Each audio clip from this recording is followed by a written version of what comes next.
Okay, good afternoon, everybody. Today is Wednesday, the 17th of November, and we're live here. Let's go ahead and take a look at these markets. The S&P 500 today was up 2 pennies. So right now it's just kind of trying to hold above the flash crash recovery highs.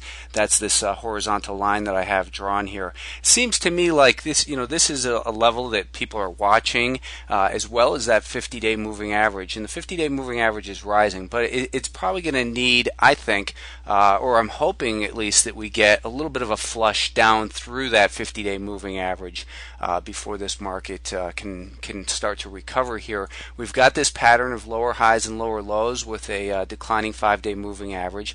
You could say that maybe we're starting to break that pattern here, but it's difficult to trust the market bounce attempts when we are below this prior level of 120 and we have that declining 5-day moving average. So I think it really makes sense to be a lot more defensive still in this market right now until we see a better recovery that brings us back up above a flat to advancing 5-day moving average and back above that 120 level that had been the prior resistance. So the market still has some work to do. Obviously it broke that 20-day moving average right in that 120 level as well. So it seems as though this market's going to need, again, I would prefer maybe a little flush out down below the 50-day moving average. Then we kind of turn slowly higher, and then then we can see what happens towards the end of the year. Right now, the weekly chart still bullish looking. I'm surprised I haven't heard people talking about a double top in here actually, but and I'm glad to see it because that's not really technically what a double top is. But the market is, we had pretty decent advanced decline today, and it was really kind of a choppy market environment that seemed to sell off late in the day. In here, started really by the Nasdaq once this NTAP started selling off and got halted here. So NTAP, I guess they were due to report earnings, and maybe they leaked or maybe they didn't. I didn't check the full story on that, but that seems to kind of precipitated the afternoon weakness that we saw first in the Nasdaq and then the S&P 500. So the Nasdaq also remains below that declining 5-day moving average. Seems likely to me that the 50.5 level should be tested. That again is right now exactly where the 50-day moving average is. It's also where we have the prior resistance from 2008 and 2010. So it's not okay to jump back into the water basically for the average stock right now. We're getting some bounces. We have some good strong stocks. So for instance, IMAX, which has been consolidating nicely and holding above that rising 20-day moving average, got moving nicely here today. We had bought some in at 22.54. Right in here, and then it did break out to a new high. Unfortunately, I didn't hold it, but I know some people did. So nice movement in IMAX today, and shows that there are still some stronger stocks out there that can be traded alongside. There's always the exception to the rule, and the market's still overall realistically in an uptrend. It's just this short-term little pullback for now. The reason that it's concerning in here though is, as we know, the financials broke above that 200-day moving average in the resistance in this 1505 area. 1508 I think was the actual high print in there, and we've been talking about how a stock is supposed to trade, what it's supposed to do, which is it's supposed to break out, test that prior resistance, that resistance holds its support, and then move higher. So what we've been looking at, what we've been focusing on in the financials is, well, first of all, the first troubling sign was that it broke below the 10-day moving average. Then what we were observing was the Fibonacci that, based off of really the essence of that most recent move, that we tried to hold that 2/3 retracement, and this is a 61.8% retracement. retracement right to this line here. So from this low to this high, the 61.8% retracement. That was the first encouraging sign, but it occurred with a declining 5-day moving average. So there wasn't a reason, as we noted, to get long in there. We were also looking at, well, this market was going to have to clear that 1520 level, and we wanted to see, what we were looking for in this market was, would have been something like this. Let me just clear all this off. What we were looking for, the bullish scenario, had it occurred, would have looked something, hopefully, like this, which would be kind of come back up, test that 1520, push higher, and then up to this level here, which was the confirming level, which is about $15.38. Kind of come up like this, pull back, maybe even test that 1520, and then blast off. And at that point there, we would have really had an advancing 5-day moving average, and we would have had trend alignment at that point. So that's what we were anticipating or looking for. But again, what we want to do in the market always is anticipate all the potential scenarios, but wait for price confirmation before we actually participate. There was no reason to be a buyer on weakness, because sometimes, like now, the market continues to get weak, and you're just exposing yourself to risk. The other thing is, if you're buying in here, perhaps this market was going to turn sideways for a few more days, and your risk in there would have been time. So the market itself, is not necessarily, I don't think, 100% held hostage to the financials, but it does bring about the possibility that from this failed move will come this faster move, and so far it's failing. It hasn't held the 10-day moving average, it hasn't held the 20, it hasn't held the 50 on a closing basis, and that's why moving averages, I always make the point, is that they're a reference point. There's something to compare trend to. They're not a reason to take action at a particular level, saying, well, it touched the 10-day moving average and typically acts as support, I'm going to buy it. What we want to do is we want to say, okay, it's touching the 10-day moving average, now we drill down to a shorter term time frame and look for evidence that this pattern of lower highs and lower lows is at least turning neutral, and we didn't get that in the financials. So there was no reason to be a buyer on the pullback looking for that rally. Anticipate all potential scenarios, but wait for price confirmation before you actually commit your capital to the markets. Otherwise, you're just taking too much risk, and it's about risk management and having the odds in your favor and finding that edge. The edge is that you can sit and wait in cash until it confirms your thesis. The home builders failed really before the financials did. So, and they've broken back into this, what had been this resistance. So the financials and the home builders were looking like breakouts that had the potential maybe to fuel this market through the end of the year and fuel some continued bigger gains in the overall market. But of course, as we see, that's no longer a valid catalyst. The market has broken down below those levels, and that really puts us on bigger guard, especially because we're still finding that we're below that 20-day moving average, which has held this entire rally from right here back on August 30, September 2nd or whatever that was. But so we're in a more defensive mode, and that doesn't mean the market's going to fall off a cliff. But the first thing that we observed, before the S&P really started declining, was that we were more concerned because the IYR had broken down on this big candle right here. The IYR was really the first thing that got us concerned about this market. And as you see here, what happened subsequently was we broke this trend line, which has been been holding it up. But what was worse than that was breaking not the trend line, but breaking that 50-day moving average in this prior resistance, which at 54.5, which had become support.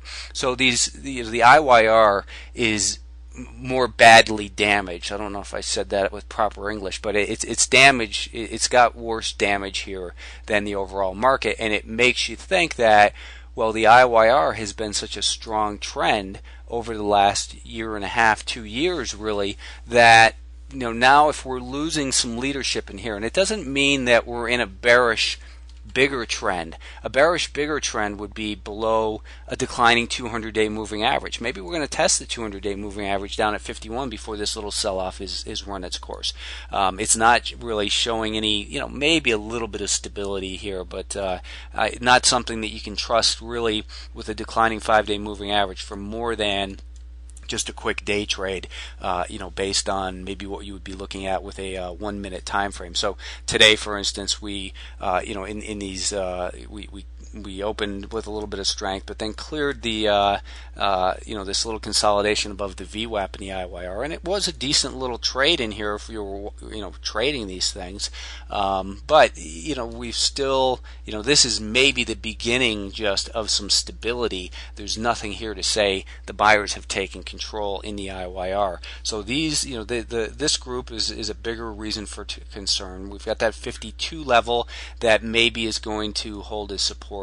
And below that, we've got the 200-day moving average at about $51.20. So that's where we are basically in the market overall. So we're looking for, I would think that the odds favor a test of 51.50 in the Qs. If it turns higher, it turns higher. But right now, you've got to, even on the shorter term time frame, best case you could say is neutral in there. So the financials, if these things continue, down towards even, if they get down towards 1420, then it could really spell a bigger trouble here. But the market has really kind of spoken clearly here the last few days, and that is that we've lost the potential for leadership from the financials. We've lost the potential leadership from the home builders. We've got this commercial real estate index, the IYR, which is badly damaged. It's been a leader in this market. We still have the semiconductors holding up decent. They ought to find some support down near $29 if they continue to pull back. But the semis are holding up a little bit better here, and perhaps we've still got the declining 5-day moving average though. We're getting some stability near 29.80. If we were to make it back above maybe $30.40 in the next day or two, then maybe the financials, the semiconductors are going to be a little bit stronger here. The dollar index has gotten some interest here because it's broken a little bit of resistance in here recently at 22.70, and it closed above this 50-day moving average 2 days in a row. Closing above a 50-day moving average does not mean that it's turned back higher, and yeah, it did break the downtrend line as well. So those are things to be aware of. But most of the time, when you see a stock get back above a declining 50-day moving average, that rally will typically fail. Very similar to what we've seen over and over again in the UNG. That the UNG, especially these, in fact. Well, let's take a look. UNG. The UNG had failed back here at the declining 50-day moving average. Then it looked maybe like it was going to get going higher, but then it was that 200-day moving average that kind of got in the way. But the UNG failing still at that 50-day moving average, and these downtrends, if as they say, if they don't scare you out, they'll typically wear you out. So I don't think there's reason to look for a bottom in the U.S. dollar, but right now I don't think there's reason. You can't fight this momentum either, these higher highs and higher lows on a 10-minute time frame above a rising 5-day moving average. So on all these markets, it's pretty much the same story, which is we have mixed messages from different time frames here. So when that occurs, what do you want to do? You want to trade smaller share size. You want to be extra vigilant as far as risk management goes, and you want to just kind of be a little bit more patient. Let the dust settle. Let other people do the dirty work of building the support and finding where the market will hold. And once it becomes clearer on multiple time frames, then we can go in and take advantage of those trends that the bigger players create. So we don't want to needlessly just throw our cash into the market, looking for that elusive bottom, just as it didn't make sense to continue to try to search for the top up in here. Some people got it right, and they're going to be the loudest people on Twitter and that sort of thing. And it's funny that the people who have been bearish all the way up, are claiming victory that they picked the top and that sort of thing. But that's just an interesting little aside, I guess, that some people are just stubborn and want to call that top.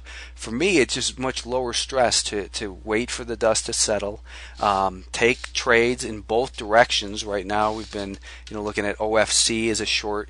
This is office properties. OFC has been in a nice downtrend. Let me just type it in over here so we can look at it on all time frames. But OFC is vulnerable still on the weekly time frame. The daily time frame has been breaking down and showing us good reason to be short a stock like this. Other stocks that you want to look at, for instance, this HSNI. This one looks like it's ready to break down. Not quite there yet. Probably needs to break below Tuesday's low at about $26.90. But you look at the weekly chart for home shopping, it looks like it's running into some trouble up in here. And, it's just trying to, or it's just finding resistance at that 200-day moving average. If it's to break down, I think below probably $27, $27.05, then I think that HSNI would be a stock that could continue lower. But you got to take it one stock at a time. One that I've been I was telling subscribers about last night, which is kind of interesting looking, is this Soda. Now Soda just came public, I guess, 11 days ago. It was up on big volume here, and it's been pulling back, and it's kind of thinly traded, so just be aware of that. Today, I guess it traded 690,000 shares, so it's not that thinly traded. But what I was talking about in here is, someone asked, how do you trade after an IPO after it comes public? I said, well, what you want to do basically first is look at that, and I see that NTAP is open now at 50.09, so maybe that's going to provide a little bit of buoyancy to this market tomorrow. But let's take a look here at NTAP. So it, I guess it's up maybe from the halt. It's let's take a look at the tick chart. It's up maybe 75 cents or so. But that stock got pretty badly damaged in there today. I was talking about Soda though. Soda, if we take a look at the volume weighted average price since it came public, that is, the aftermarket trading. Now it doesn't include the shares obviously that were priced at whatever they were priced at, $18 a share, or who knows. But the volume weighted average price seems to have been defended here on Tuesday. And today what we saw was that this market got above that 5-day moving average. That 5-day moving average is flattening out. I think tomorrow, if you get this Soda up above today's high, that what we'll have is a higher low and then a higher high with a flat to rising 5-day moving average. So Soda could be a good one to keep an eye on. It's a kind of a risky stock though. I would trade it. I would suggest that if you're going to trade it, that you would do so with smaller share size. Anyways, that is all I really have to talk about here. I don't see any questions on Twitter, so I guess I will just wrap it up here. Thanks for taking the time to listen, and if you're going to be in Las Vegas if you're going to be in Las Vegas or tomorrow, I've got a live talk at the Traders Expo at 5:30 p.m. Eastern, or is that, no, that's 5:30 in Las Vegas, which I guess would make that probably 8:30 Eastern. And I'm going to put up a link, but that will also be broadcast on the internet. So, anyways, that'll do it. It looks like I do have two questions here, so I'm going to look at both of those, APOL and SHZ. So Apollo as a potential short. Let's take a look at that. It's in a downtrend. It's badly damaged. It's hurt. So it's definitely a good short candidate, and I would say, let's see, breaking these lows right in here, probably 35.50-ish area would be a good place to short it, with maybe a stop up near that declining 5-day moving average at 36.25. That looks like the most recent lower high. It's dropping again, so it looks like a good short. SHZ, these guys reported earnings the other day, and it got sold off on those earnings. It's a highly speculative stock. The numbers were good supposedly, but it's sold off on that news. I think that this SHZ is going to need to consolidate more through time than anything. If you look at the other rare earth stocks, they did exactly kind of what I was thinking they would, which was when they broke that 20-day moving average, they got sucked down right to that 50-day moving average. I was talking about how the VHC was a good example of how they might trade, and VHC did that. VHC broke that 20-day moving average, crushed it right down to the 50-day moving average. That's what we had in MHC. MCP. RE hasn't hit that 50-day moving average yet, but it's also interesting to see that ZAG, who reported earnings last week, same thing. They broke the 20-day moving average, and it looks like they're getting sucked down to the 50-day moving average. So that's kind of a common thing, that a little theme we're seeing from some of these momentum names. But SHZ I'd stay away from. There was a question here from Radio Caesar, Rado Caesar, which is, where would you exit XLF, last portion of your position, had you been long from the breakout? I mean, I would have never let it turn into a loser. So the fact is that when you had the XLF breakout, and had you been involved long, let's say over here, taking partial profits, was prudent, but then to let it turn into a loser, to me, it just simply doesn't make any sense. I would just kick it to the curb right now. Hopefully, you took enough off to make it, so that if you sell whatever balance you have at this point, that you're still going to be in a net profitable position. But it's got a pattern of lower highs and lower lows on the short-term time frame. It's a failed breakout on the daily time frame. Now, could it turn around? Sure, it could, but it doesn't seem most likely. And you got to go with what's most likely and play a strong defense first. Sell part. If you're involved in here or in here, whatever, you sell partial. Or you wait for that first little lower high, and then you sell more of it. But to let it turn into a loser, in my mind, it's too late. You should have already done it. So anyway, sorry I couldn't be of more help on that. Thanks everybody for tuning in. That's going to do it for today. We'll talk to you again soon.